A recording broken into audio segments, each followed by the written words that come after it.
Hello ladies and gentlemen, this is your boy Mr. Team Guy for another episode of Gaming Spotlight. Today I want to talk about an indie action game called Rock of Ages 2, Bigger and Bolder.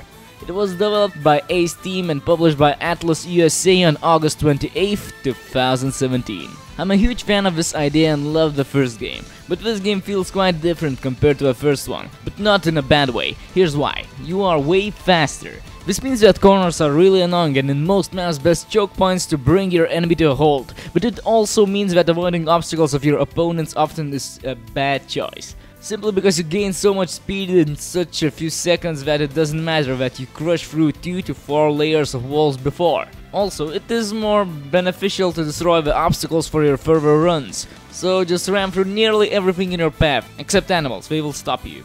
Being heavily damaged doesn't really matter. If you have 100% or just 45% HP, you will crush through everything eventually.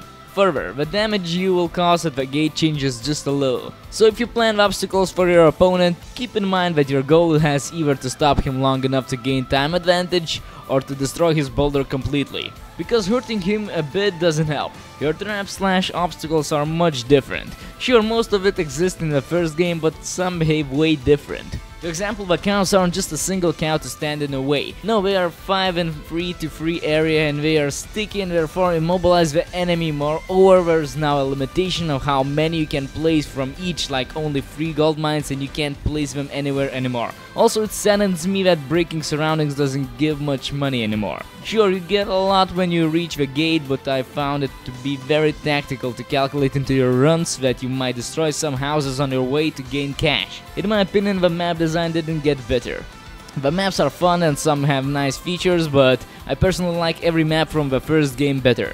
Most maps are way too flat and squarish with no high difference. The first game had much more variation. Some maps have too much areas where you can't build at the sides, so a normal player simply rolls around your traps.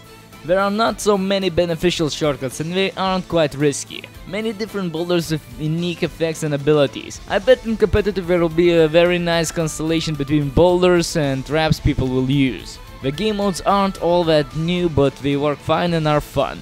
In conclusion, this game is a very solid piece of software and for 50 euros you get your money's worth. Unique concept, lovely design, lots of humor and best game to ruin friendships. Definitely recommending this game for you. Okay, this was your boy Mr. Team Guy for another episode of Gaming Spotlight. Just wanted to say thanks for watching and have a nice day.